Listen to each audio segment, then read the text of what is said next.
এটা তো এটা এই এতক্ষণ তো আমি তাই বললাম, এটা আমারও প্রশ্ন। উনি কোন দিক দিয়ে গেলেন সেটা যদি যাওয়ার কোনো তথ্য পেতাম অবশ্যই আমরা তাকে আটক করতাম।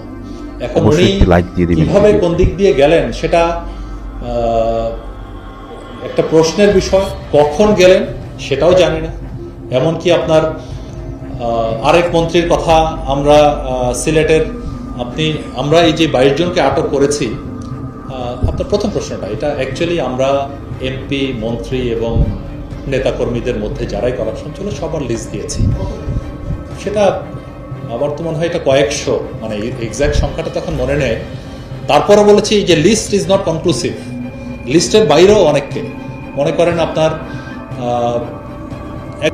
স্বরাষ্ট্রমন্ত্রী আসাদুজ্জামান খান কামাল কোন দিক দিয়ে গিয়েছে এটা জানে না বিজিবির ডিজি। হ্যাঁ, এটা মেনে নেওয়া যায়, কারণ হচ্ছে